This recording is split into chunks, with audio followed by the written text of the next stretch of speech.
일찍이 어느 현자가 이야기하기를 지혜로운 사람은 자기 자신에게 만족할 줄 안다, 이런 얘기가 있습니다. 여러분은 어떻습니까? 여러분 스스로에게 얼마큼 만족해 하십니까? 한 번은 저희 이제 가족끼리 차를 타고 가다가 저랑 제 아내 있고 이제 막내 딸이 뒤에 앉아 있었어요. 그래서 문득 저에게 그런 질문이 떠올라가지고 물어봤습니다. 자기의 몸에 대해서 얼마큼 만족하냐고. 그래서 1부터 10까지 중에 숫자로 말해보라고. 보통 이런 대화합니다. 근데 그랬더니 제 아내는 8점이래요. 그래서 건강지수를 얘기한 건가? 이렇게 생각했는데 저희 막내 딸 아이는 7점이라고 하더라고요. 그러면서 이제 아빠는 몇 점이냐요? 그래서 아빠는 5점이다. 제가 뭐라고 했냐면 얼굴 빼고 마음에 드는 게 하나도 없다. 그랬더니 그게 더 교만한 거라고 그러더라고요. 뭐 몸도 몸이지만 여러분 자신에 대해서, 내 존재에 대해서 여러분이 얼마큼 감사하고 또 만족해 하는가. 근데 사람은 사실 뭐 어떤 면에서든 부족함이 있기 마련이잖아요. 그러니까 자기 자신에 대해서 그렇게 행복하지 않을 수 있습니다. 그런데 때로는 내 자신에게 실망할 일이 생기기도 하고, 그리고 또 어려운 일도 생기고, 그럴 때마다 이 부정적인 감정이 내 안에 차츰 더 쌓이면은 그때부터는 뭔가 내 통제를 벗어나서 나에 대해서 부정적인 감정이 더 많아질 때가 있어요. 심지어는 자기 혐오에 빠지는 사람도 있습니다. 자기 자신이 편하지 않는 거예요. 자기 자신이 예뻐 보이지 않는 거예요. 자, 이렇게 자기 혐오에 빠지는 사람들 중에서는요, 그냥 내 스스로 나에게만 불만족스러워하는 것이 아니라 나는 다른 사람들의 기준에, 다른 사람들의 기대에도 못 미쳐. 그러니까 다른 사람의 기대에 부합하지 못한다는 의식을 갖게 됩니다. 그러니까 자존감이 낮아져요. 또 무력감에 시달리기도 합니다. 때로는 그래서 과도한 자기 비난을 한다든지 자기 파괴적인 행동을 한다든지, 그러다 보면 사람들과의 관계가 점점 더 쉽지 않아지고 또 사회적으로 고립되어 가는 그런 사람들도 있습니다. 또 자신의 실체에서 달아나서 아예 거짓 자아를 만들기도 해요. 왜냐하면 내 자신을 대면하는 것이 힘들기 때문에 내 자신으로 살아가는 것이 아니라 그냥 다른 사람으로, 내가 꾸며낸 그 사람으로 살아가는 사람들도 있습니다. 자, 근데 여기서 끝나지도 않습니다. 이것을 또 신앙에 적용해가지고 그런 사람은 나 스스로에게만 마음에 안 들어 할 뿐 아니라 하나님도 나를 마음에 안 들어 하실 거야. 내가 스스로에게 짜증나면 하나님도 나에게 짜증내실 거야. 내가 스스로를 용서하지 못하면 하나님도 나를 용서하지 못할 거야. 하나님도 나를 싫어하실 거야. 신학 용어 중에요, 이 앤스로모피즘이라고 있습니다. 이게 뭐냐면 신인 동형론, 한국어로는 그렇게 굳이 해석을 하는데 하나님을 인간처럼 생각하는 거예요. 어떤 부분에서는 우리가 그런 비유를 통해서 하나님에 대해서 알 수도 있지만, 이런 감정적으로는 내가 이렇게 생각하니까 하나님도 그러실 거야. 특별히 나에 대한 부정적인 감정을 하나님께 투영시켜서 그렇게 한다면 그때부터 우리의 신앙이 망가지기 시작합니다. 그래서 영적 침체에 빠지기도 하고, 또 그래서 정말 온전한 자유함과 기쁨을 누리는 크리스찬이 아니라 영적 절름발이로 살게 되는 경우도 있습니다. 이런 사람들은 믿음 안에서 성장하기도 어려워요. 그리고 정말 중요하게는 하나님과의 친밀한 관계를 누리기가 어려워집니다. 자, 그게 신앙의 왜곡이지요. 그럴 때는 은혜로운 설교나 아니면 간증을 들어도 이게 왠지 나를 향한 이렇게 은혜가 아니라 책망으로 들리기 시작하는 거예요. 그러니까 마음이 편하지 않고, 또 기도를 해도 늘 회개 기도만 하게 되고, 그냥 하나님 앞에서 늘 그냥 자기 자신에 대해서 불만이고 그 자신을 하나님께 고발하고, 그리고 어두운 어떤 그런 재판장 같은데 자신을 늘 세워두는 그런 신앙의 모습일 수 있습니다. 자, 이 문제에 대해서 성경은 뭐라고 얘기할까요? 그리고 어떻게 우리는 이 문제를 해결할 수 있을까요? 또 뭐 지금은 나는 그렇지 않다라고 했지만 뭐 과거에 있을 수 있겠지만 인생의 어느 순간에 내 자신에 대해서 실망하거나 또 어떤 실패가 있을 때 우리는 이 문제를 어떻게 해결을 해야 될까요? 저는 이 문제를 조금 더 본질적으로 또 심각하게 다루고자 해서 어쩌면 이것이 신앙의 중심, 신앙의 핵심의 문제일 수도 있겠다라는 생각을 했습니다. 그렇다면 우리의 신앙에 있어서 가장 중요한 이 두 문제를 해결함으로 오늘 이 문제에 접근하고자 합니다. 그것은 이것입니다. 예수님께서 베드로에게 한번 물어보셨던 질문이기도 하죠. 너는 나를 누구라 하느냐? 너는 나를 누구라 하느냐? 또 한 가지 오늘 본문에 나오는 질문은 네가 나를 사랑하느냐? 이 질문은 단지 예수님이 제자들에게 하신 질문뿐만 아니라 오늘 신앙인의 우리에게 하시는 말씀이고, 저는 어쩌면 우리가 나중에 우리의 삶을 다 살고 하나님 앞으로 갔을 때 주님께서 이 질문을 하시지 않을까 생각도 합니다. 너는 나를 누구라 하느냐? 그리고 너는 나를 사랑하느냐? 먼저 너는 나를 누구라 하느냐? 예수님께서 베드로에게도 물으셨고 또 오늘 우리에게 물으십니다. 그래서 이런 내용을 읽은 적이 있습니다. 이 질문이야말로 우리 신앙의 가장 중요한 질문입니다. 나에게 있어서 예수님은 누구신가? 그리고 다른 모든 것은 격가지이다. 이것이 가장 중요하다. 16세기 영국의 대법관이었던 토마스 모어가 그의 어록에서 이런 글을 남긴 적이 있습니다. 약간 좀 농담처럼 한 얘기이긴 한데요. 예수님이 어떤 사람들에게 물으셨다. 근데 그 중에 한 명이 대답을 했다는 거예요. 예수님 뭐라고 질문하셨냐면 사람들이 나를 누구라 하느냐? 그랬더니 그 사람이 우리 존재의 기초의 종말론적 현시요, 그 안에서 우리는 관계의 궁극적 실현을 얻습니다. 이렇게 답변을 했대요. 예수님 뭐라고 하셨냐면 그게 뭔 소리냐 물어보셨대요. 여러분, 사실 너희는 나를 누구라고 하느냐라고 물으실 때 주님과 친밀한 관계 가운데 있고 또 우리의 인생에 정말 주님과 늘 동행하는 사람이었다면 이 대답이 굉장히 단순하고 쉬워야 됩니다. 그러나 이것이 쉽지 않다면 내가 알고 있는 많은 사람들이 했던 좋은 이야기들, 어떤 신학적인 이론이나 이런 책들을 찾아가지고 복잡하고 뭔가 현란하게 얘기할 수밖에 없어요. 여러분에게 있어서 예수님은 누구입니까? 그리고 그 대답이 쉽고 빠르게 나옵니까? 자, 예수님께서 예전에 베드로에게 이 질문 하셨었잖아요. 그때 베드로가 뭐라고 대답했습니까? 주는 그리스도시요 살아계신 하나님의 아들이십니다. 굉장히 예수님이 그 답변을 중요하게 여기셨습니다. 그리고 그의 신앙 고백에 교회를 세우실 만큼 그 고백은 중요한 고백이었어요. 그러나 그것이 베드로의 퍼스널한 인격적인 대답은 아니었던 것 같습니다. 저는 어쩌면 오늘 그대로 예수님께서 질문하시는 건 아니지만 오늘 본문과 이 상황을 통해서 예수님이 베드로에게 다시 묻고 계신 것이 아닌가 싶어요. 너는 나를 누구라고 하느냐? 왜냐하면 지금 이 상황을 보십시오. 예수님께 부활하셨습니다. 베드로는 그 전에 예수님을 배신했지요. 그 배신한 제자들을 예수님께서 찾아가셨습니다. 그것 자체가 나를 버리고 자기 살겠다고 도망갔던 자기의 가장 가까웠던 제자들을 예수님이 먼저 찾아가셨어요. 이것이 예수님의 사랑이고 예수님의 인격입니다. 밤새도록 고기를 못 잡고 있는 자들에게 반대편으로 던져서 고기를 잡게 하십니다. 그리고 그들을 위해서, 제자들을 위해서 아침상을 차리시고 밥 먹자고. 그리고 지금 베드로에게 말씀하시는 것이에요.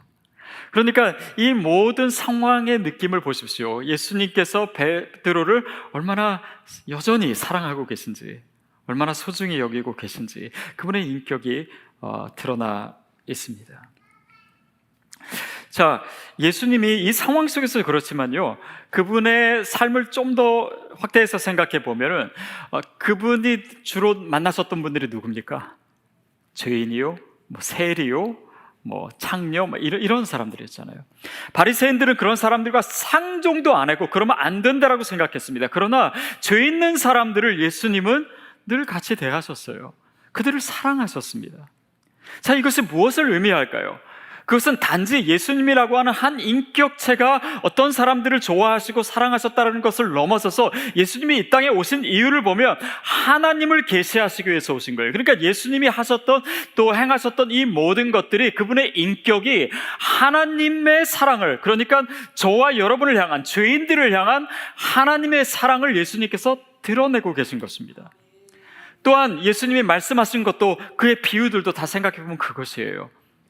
뭐 예를 들면 잃은 양 아홉 마리를 놔두고 한 마리를 찾아가시는, 죄인된 그 한 영혼을 찾으시는 그 예수님의 말씀, 이것을 통해서 뭘 가르쳐 준다고요? 하나님이 나를 이렇게 사랑하시는구나. 잃었던 탕자가 그냥 같이 해서 옆에서 아버지를 늘 도왔던 아들보다도 하나님께서, 아버지께서 더 기뻐하시고 잔치를 열어주고, 이런 얘기는 뭡니까? 우리가 그렇게 죄짓고 하나님으로부터 멀어지고 정말 하나님께 다가갈 수조차 없는 그런 존재임에도 불구하고 걱정하지 마라, 우리 하나님 아버지께서는 여전히 우리를 사랑하신다, 여전히 우리를 맞아주신다. 그것을 우리에게 가르쳐 주신 거잖아요. 그러니까 예수님의 모든 가르침, 예수님의 모든 행동이 바로 그 하나님을 우리에게 보여주고 있는 거예요. 그것을 통해서 주님을 인격적으로 만날 수 있도록, 그 하나님이 나의 하나님이시구나, 내가 이렇게 죄가 많은데, 내가 이렇게 형편없는데, 내가 이렇게 주님으로부터 멀리 떨어져 있고 나 자신조차 나를 좋아하지 않은데 주님은 나를 사랑하시는, 내 생각과 다르는구나, 내 감정과 주님의 사랑은 다른 것이구나. 그것을 알고 주님 앞에 더 가까이 나아가는 것, 여러분, 그것을 궁극적으로 보여주신 것이 그리스도의 십자가 아닙니까? 우리를 뜯어 고치시기 전에, 우리가 죄인 되었을 때 그가 십자가에 달려 죽으심으로 하나님께서 우리에게 대한 그 사랑을 확증하셨다고, 그 하나님의 사랑을 우리에게 보여주셨다고 말씀하시잖아요. 그 십자가 사랑을 통해서 그냥 어떤 역사적인 그런 사건이 있었다가 아니라, 2000년 전에 그분이 돌아가셨던 것이 아니라 그 돌아가신 예수님이 바로 나를 위해서 죽으신 거고, 하나님의 사랑이 바로 나를 향해 있음을 우리로 하여금 깊이 체험하는 것, 그것이 바로 주님과의 인격적인 만남입니다. 베드로에게 지금 그것을 묻고 계신 거예요. 그리고 주님은 인격적으로 베드로를 지금 만나고 계신 것입니다. 그것에 대한 질문이, 사람들은 나를 누구라고 하느냐? 그리고 너는 나를 누구라고 하느냐? 이제는 베드로가 주님 앞에 어떤 고백을 했을까요? 물론 성경에 나오진 않지만 정말 나를 여전히 사랑하시고 나를 찾아오신 그 하나님의 아들 예수님께 자기의 진짜 마음을 고백하지 않았을까요? 여러분, 이것이 베드로의 신앙의 고백입니다. 그리고 이것이 우리의 신앙 생활이에요. 결국 우리가 혼자 신앙생활하지 않는다는 건 무엇입니까? 내 모든 신앙의 행위를 통해서, 우리가 아이들을 가르치든지, BBS 봉사를 하든지, 안내를 서든지, 주차 봉사를 하든지, 이 모든 것을 통해서, 나를 통해서, 내 말과 내 미소와 내 행동을 통해서 하나님이 당신을 얼마나 사랑하시는지를 드러내는 것, 그것이 예수님께서 보여주신 것이고 또 오늘 우리에게 드러내 보여주시는 거라고 저는 믿습니다. 여러분, 그래서 이 주님을 우리가 만나고 이 인격적인 관계를 누리기 위해서는요, 우리 자신이 죄인이라고 하는 현실을 인식하는 것이 필요합니다. 내가 하나님을 대할 수 없는, 그런 받아들여질 수 없는 존재라는 것, 나는 죄인이라고 하는 사실, 나의 초라한 지식과 얄팍한 성경 지식과 또한 내가 열심히 했던 것과 화려한 사역과 이런 것이 통해서 하나님이 나를 잘 봐주실 거야 라고 하는 터무니없는 믿음을 내려놓는 것, 그리고 진실된 마음으로 주님 앞에 다가가는 것, 나를 포장하고 있던 그런 다른 것이 아니라 진짜 나의 모습 그대로 하나님이 받아주시는 것, 그것을 내가 인식하는 것입니다. 그것을 하나님이 중요하게 여기세요.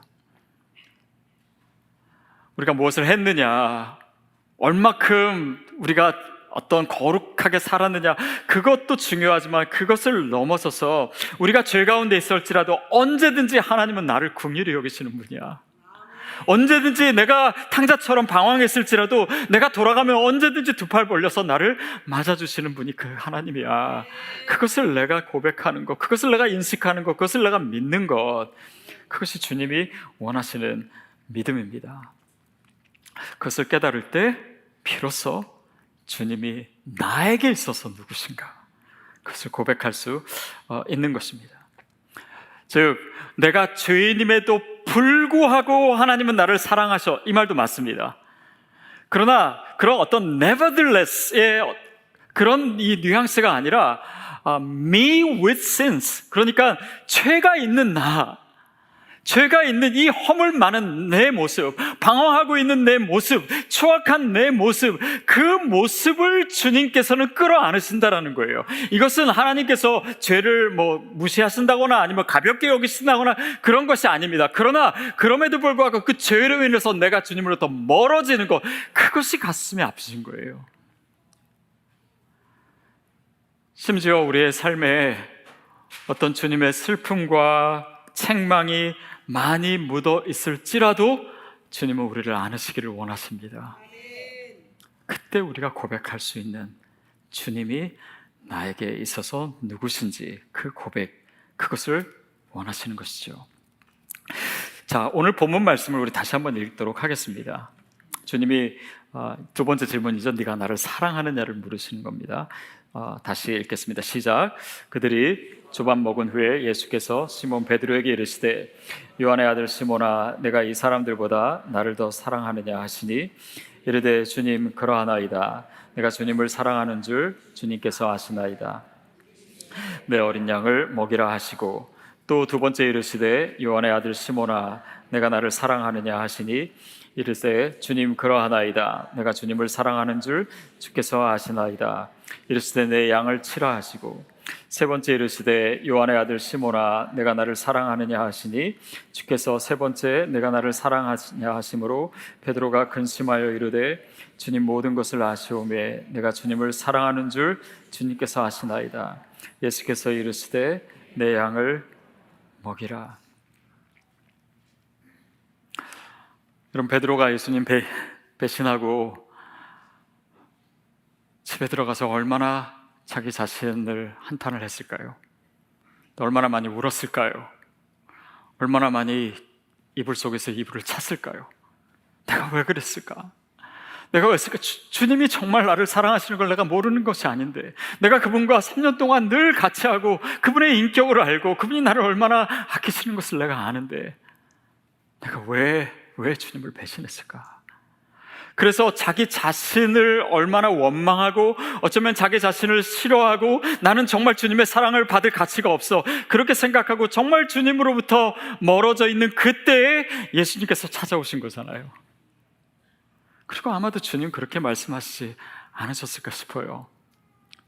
네가 나를 배신한 것이 아니다. 그냥 두려워서 그런 거라고 나는 안다. 네가 나를 미워서 도망한 것 아니다. 그냥 살고 싶어서 그랬던 거지. 실수한 거지.